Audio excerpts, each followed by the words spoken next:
का ठेले का, जेठानी का घर का खाना। माँ जी, खाना लग गया है, आप लोग बैठ जाइए। ला, खा लेती हूँ। वैसे भी आज भर ही खाना है, इसके बाद वैसे भी नितिन की शादी हो जाएगी। छोटी बहू आएगी तब बढ़िया बढ़िया बना कर खिलाएगी। माँ जी, मैं इतनी मेहनत से चक्की पे आटा पीसती हूँ, सब्जी बनाने के लिए सिलबट्टे पर मसाले पीसती हूँ, सिलबट्टे पर ही दाल चटनी पीसती हूँ कि खाने में स्वाद रहे, और आपको तो मेरे खाने की बिल्कुल वैल्यू ही नहीं है। अरे बहू, बंदर क्या जाने अदरक का स्वाद। आपने मुझे बंदर कहा, मैं आपको बंदर दिखती हूँ? माँ जी, गुस्सा मत होइए। अरे बहू, रहने दे। और तुम, बहू इतने प्यार से, इतनी मेहनत से इतना स्वादिष्ट खाना बनाती है, और तुम हो कि उसकी तारीफ करने की बजाय उसी को बोल रही हो। अरे थक गई हूँ मैं आपकी बहू का ये खाना खा खा के, अब मुझे कुछ बढ़िया स्वादिष्ट खाना खाना है। राम प्यारी का ऐसा स्वभाव देखकर सरिता बहुत ही उदास हो जाती है। नितिन की शादी हो जाती है और नई बहू घर में प्रवेश करती है। आओ नई बहू, आज तुम्हारा इस घर में पहला दिन है। उम्मीद है कि आज के बाद तुम हमारे घर को अपने स्वादिष्ट भोजन की सुगंध से भर दो। अरे अभी तो मेरा गृह प्रवेश भी नहीं हुआ और माँ जी को अभी से मेरे हाथ का खाना खाना है। ना जाने आगे यहाँ क्या क्या होगा। अलर्ट हो जा पायल। आओ बहू, कलश गिरा के अपना घर में प्रवेश करो। नई बहू घर में प्रवेश करती है। चलिए भाभी, मैं आपको आपका कमरा दिखा देती हूँ। जानवी पायल को उसके कमरे तक छोड़ आती है। अगला दिन होता है और आज पायल की पहली रसोई है। छोटी बहू एक नई दुल्हन की तरह तैयार हो जाती है। हाथों में चूड़ी, गहने, बनारसी साड़ी, नथ और मांग टीके में आज पायल बहुत सुंदर लगती है। छोटी बहू, आज तुम्हारी पहली रसोई है, हमारे लिए कुछ अच्छा और स्वादिष्ट चीज बनाना। लगता है माँ जी को ढंग से खाना नहीं मिलता, तभी तो इतनी सुंदर नई बहू इनके सामने खड़ी है, लेकिन इन्हें तो सिर्फ खाने की पड़ी है। अरे अब कैसे बताऊं इन्हें कि मुझे तो खाना बनाना आता ही नहीं। पायल किचन में अपनी पहली रसोई के लिए आ जाती है और खिड़की के पास खड़े होकर सोचने लगती है, क्या बनाऊं माँ जी के लिए। ऐसा करती हूँ, यूट्यूब से देखती हूँ, लेकिन उसमें तो बहुत टाइम लग जाएगा, काश बाहर से मंगवा कर दे पाती। पायल अभी सोच ही रही होती कि तब तक खिड़की के बाहर से आवाज आती है, चाउमीन चाउमीन, तीखी और मजेदार चाउमीन। अरे वाह, क्यों ना इस ठेले से ही खरीद कर पहली रसोई में सर्व कर दिया जाए। हाँ भैया, ओ भैया, जरा सुनिए, 4 plate chow mein, chilli paneer, momos और पाव भाजी पैक करके दे दो। वो सब तो ठीक है, लेकिन आप इतने धीरे से क्यों बोल रही हैं? अरे भैया जल्दी दे दो ना, क्या पंचायत करने लगे आप भी। राजू पायल के कहे अनुसार सब कुछ दे देता है। पायल भी वही सब जाकर डाइनिंग टेबल पर सर्व कर देती है। सालों बाद मैंने इतना स्वादिष्ट खाना खाया, सच में पायल बेटा, तेरे हाथों में तो जादू है, जादू। हाँ हाँ, तुम्हें ये तला भुना मसालेदार खाना ही पसंद आएगा। अरे बड़ी बहू इतने मन से और प्यार से जो बनाती है, वो तो तुम्हें हर जहर ही लगती है। कोई बात नहीं पापा जी, इसमें माँ की कोई गलती नहीं है। बातें चली रही होती हैं कि तुरंत जानवी वहां पहुंच जाती है। माँ माँ, बाहर चाउमीन वाला आया है, मुझे चाउमीन खाना है, मैं तो जा रही हूँ लेने। ओह नो, अगर जानवी वो चाउमीन घर में ले आई तो मेरी तो सारी पोल अभी ही खुल जाएगी। कुछ कर पायल, कुछ कर। खबरदार जानवी, तुम्हें तो पता है ना कि हमारे घर में बाहर से खाना नहीं आता। अगर तुम्हें चाउमीन खाना है तो ये खाओ, ये जो तुम्हारी नई भाभी ने बनाया है, खाने में भी बहुत स्वादिष्ट है। जानवी भी पायल की पहली रसोई का खाना खाती है। वाकई भाभी, ये तो बहुत स्वादिष्ट है, लग रहा है आपने ठेले से ही से मंगवाया है।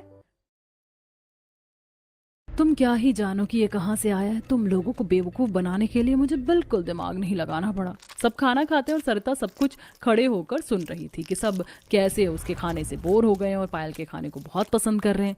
रात हो जाती है और अब खाना बनाने का समय हो चुका था। दोनों देवरानी और जेठानी रसोई घर में आती हैं। बताइए भाभी, मैं आपकी क्या हेल्प कर दूं? पायल, इस घर में सबको तुम्हारे हाथ का खाना पसंद है, ऐसा करो, तुम बताओ कि क्या और कैसे बनाना है। मैं?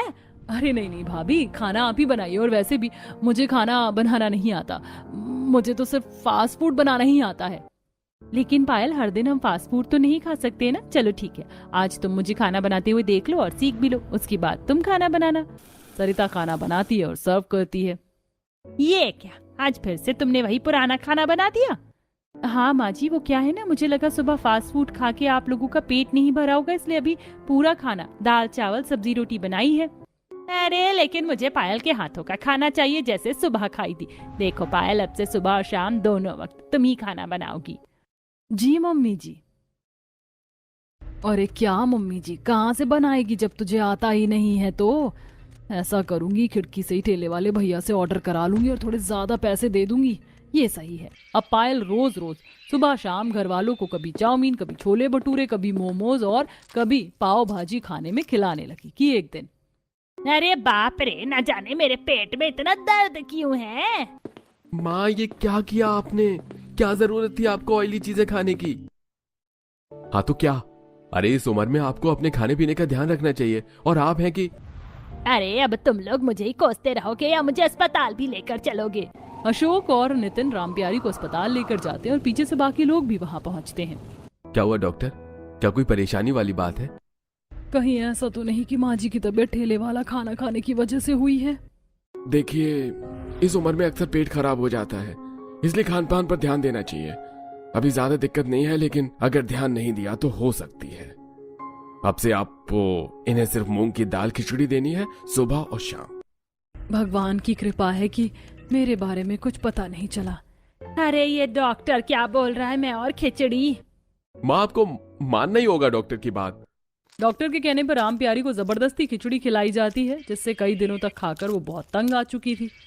बारिश का मौसम हुआ है, कितने दिन हो गए कुछ चटपटा नहीं खाया। छोटी बहू, छोटी बहू।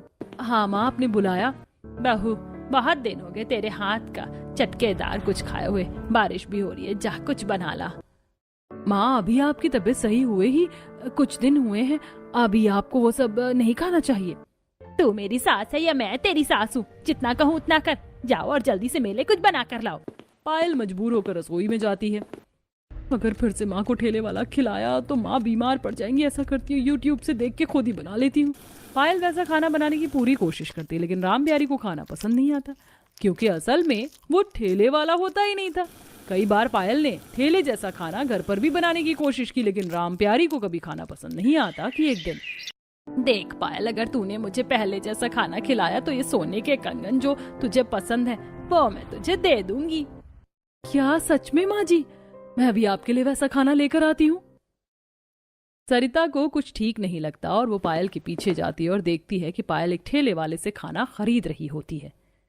क्या पायल ठेले वाले से खाना लेकर माँ जी को खिलाती है? तो ये है पायल के स्वादिष्ट खाने का सीक्रेट। आज बताती हूँ सबको। पायल खुशी खुशी अपनी सास को ठेले का खाना सर्व करती। रामप्यारी खाने ही जाती है, वैसे ही सरिता रोकते हुए बोलती है, माँ जी ये देखिए, ये खाना मैं बाहर वाले ठेले वाले से लेकर आई हूँ।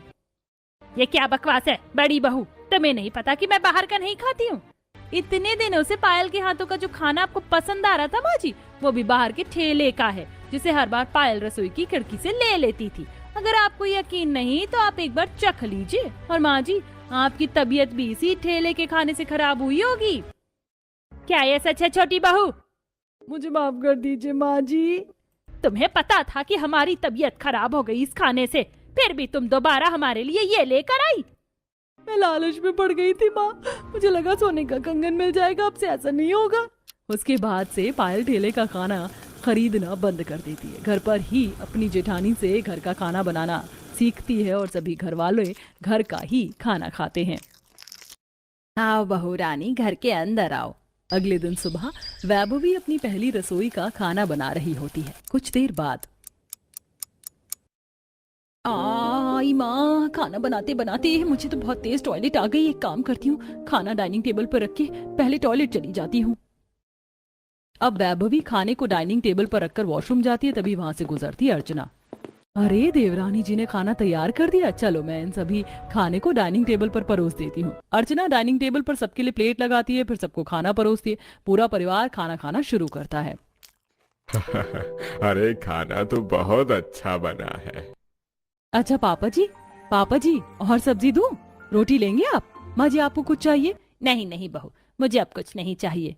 अरे प्रिंस कपिल, तुम दोनों ने तो कुछ लिया ही नहीं, खाना अच्छा नहीं है क्या? नहीं नहीं, खाना तो बहुत अच्छा बना है।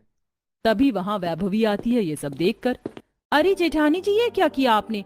मैं आ तो रही थी डाइनिंग टेबल पर खाना लगाने, फिर आपको खाना लगाने की क्या जरूरत थी? वैभवी, मुझे लगा कि तुम इतना सारा खाना बनाकर थक गई होगी, इसीलिए मैं खाना परोसने लगी। पर जेठानी जी खाना बनाया तो मैंने थे ना, फिर आप उसे कैसे परोस सकती हैं? अरे राई का पहाड़ बनाना जरूरी है क्या तुम दोनों देवरानी जेठानी को? अब एक शब्द में तुम दोनों के मुंह से मैं सुन ना लूं। So many documents, spreadsheets, videos to go through, and the deadline is tomorrow. All the trainings are stressed. Everyone except Sandra.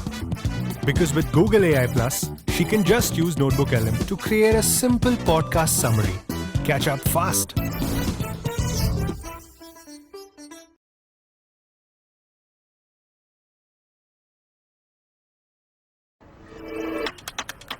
Dab all day, we dabbing. I dab, dab, dab.